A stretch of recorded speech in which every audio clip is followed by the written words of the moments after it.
गर्गाचार्य आ रहे और गर्गाचार्य जी जैसे नंद महल में आए तो मैया यशोदा ने कहा, कहां से ये प्रभु महाराज को पकड़ करके लाए?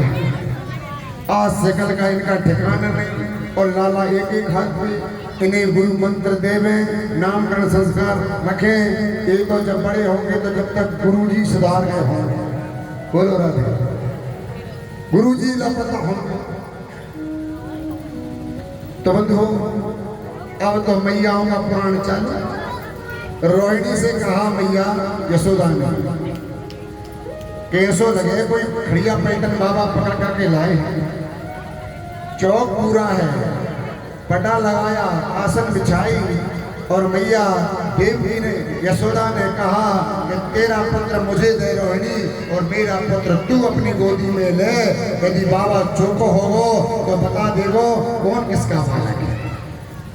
परीक्षा दोनों परीक्षा लेने के लिए तैयार हुई और गर्गाचार्य जी आसन पर बैठे, नामकरण करने के लिए तैयार हुए और नेत्रबंद किया। तो गर्गाचार्य जी ने नेत्रबंद किए और कहने लगे कि अयम ही रोहिणी पुत्रो रम्यना सुहदो गुणे आख्यात रामयति बलाधिक्या बलों विदो। माता, तुम्हारी गोद में जो पुत्र बैठा है ना, वो तुम्हारा नहीं है, ये तो साक्षात रोहिणी का पुत्र है। और मैया यशोदा मन में प्रसन्न हो गई और हीरों की माला गले में पहनी और माला को तोड़ो कि बाबा तो चौको है, ले बाबा, बूढ़ो भलो है लेकिन बहुत जल्दी बता दियो कि कौन को पुत्र कौन की गोद है। और मैया ने तुरंत हीरों की माला अंगूठी उतारी और गर्गाचार्य जी के चरणों में अर्पित कर दी। और रोहिणी से बोली धीरे से कि घड़िया पैटर्न नहीं है बाबा, सच्चे जो सचारी है, जो तो बड़ी पक्की है। एक बात बताई कि जिसका पुत्र कौन है, ये रोहिणी का पुत्र है, जिसका नाम होगा राम। लेकिन बल में अधिक के कारण इनका नाम बलराम भी होगा, दाऊ दयाल होगा, हलधर होगा।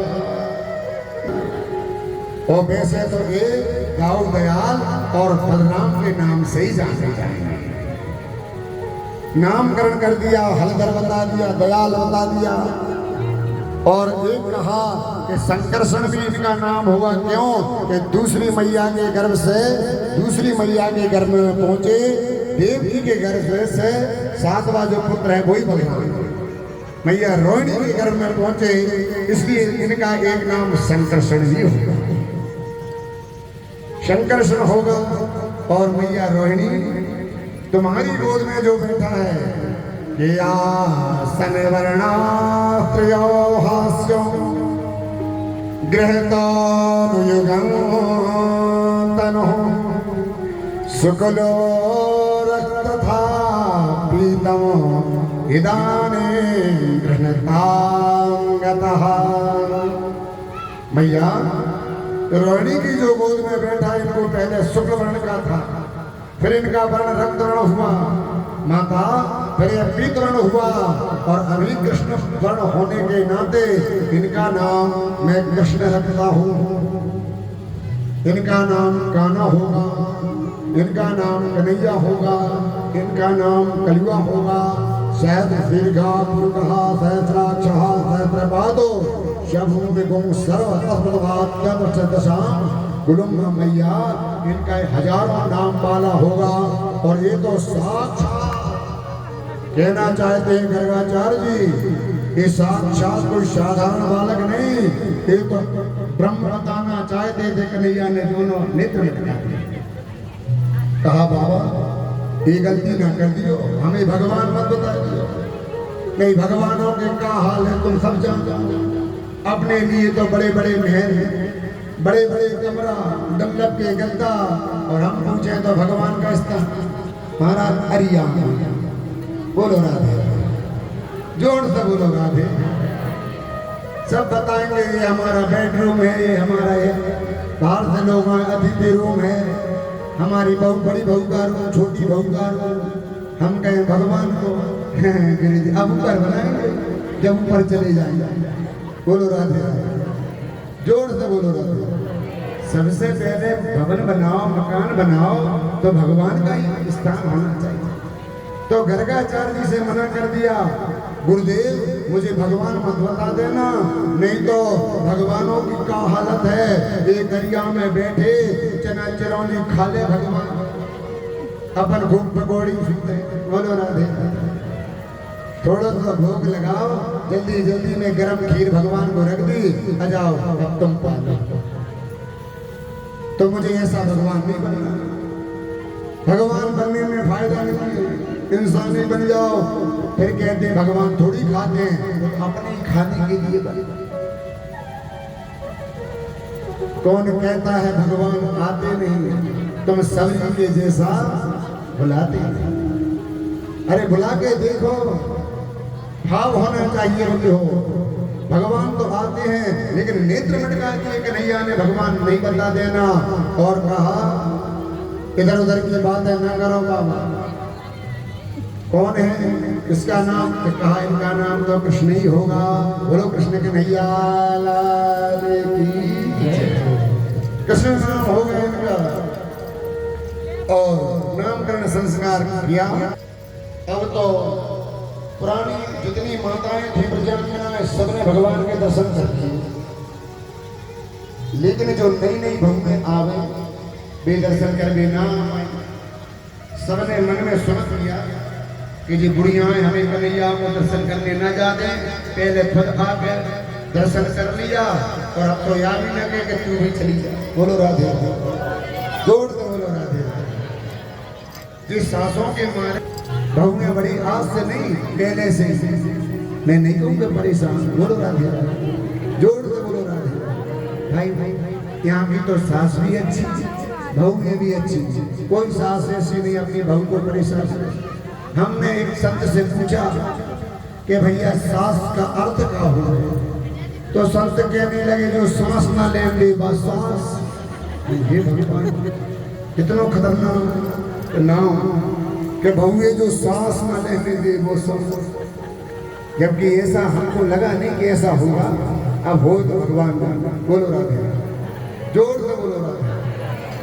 तो पहले सभी पूरी बूढ़ी ब्रजांगनाएं जितनी थी सब आ गई, और जैसे ही आए खुसर खुसर आपस में करने लगी बहुएं। अब हम कैसे कन्हैया को दर्शन करने के लिए जाएं, एक उनमें बड़ी समस्या थी। तू ना जाने, ऐसो काम करो, ऐसो काम करो कि जैसे हमारी सासू माँ कहे कि जाओ मैया यशोदा के समझा के आओ। क्या करें, अपने अपने घर में जितनी मटकियां हैं सब फोड़ दो, सब मटकियां फोड़ दो, और सासू माँ पूछे तो कहना कि नंद का छोरा आए तो वो फोड़ दे।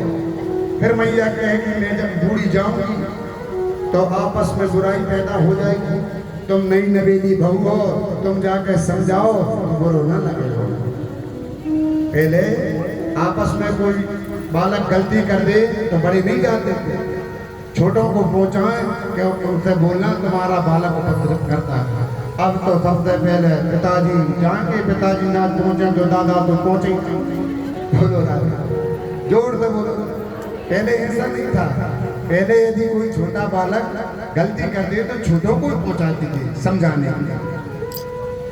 तो मैयाओं ने कहा, एक ने तो इतनी पुरानी मटकियां फोड़ दी, सास के सास के सास के जमाने इतनी पुरानी मटकी थी। और फिर सासों के प्रवचन तो नहीं करती कि तुम्हें इतना सत नहीं, तेरे पिता के या तो खाने का ना जाने, अब वो तुम जान लो काका बोलो हो, जोड़ तो बोलो राधे। इतने प्रवचन सुना दिए बंद हो कि किसने फोड़ी कि नंद को छोरा आया।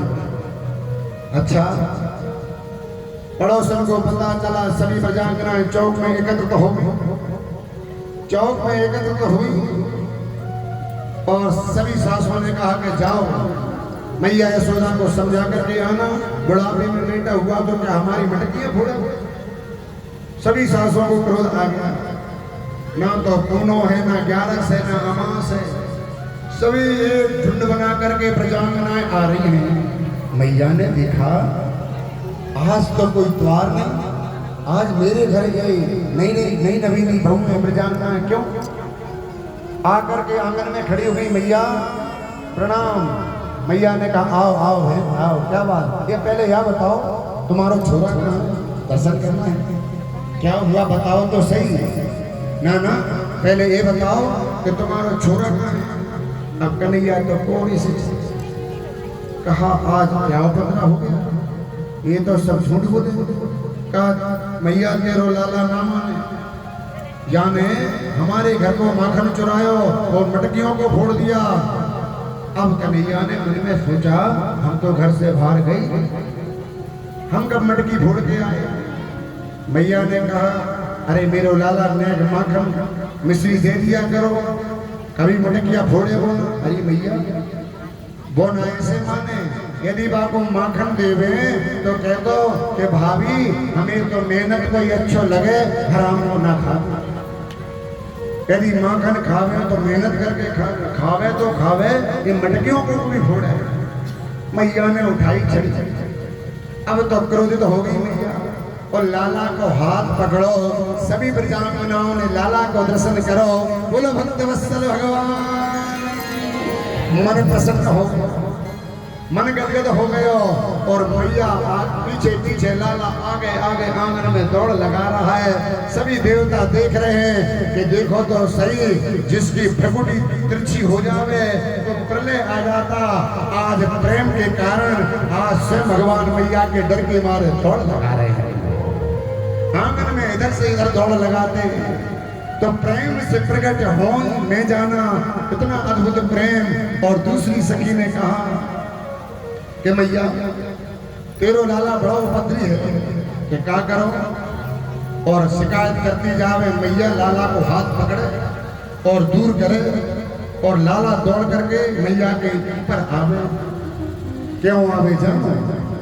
लाला जानता है यदि दूर खड़ा होगा तो तेज हाथ भी गलेगा, और यदि मैया तेज मारे और पास में आ जाओ हाथ तो तेज आएगा लेकिन धप होकर के काम चलेगा।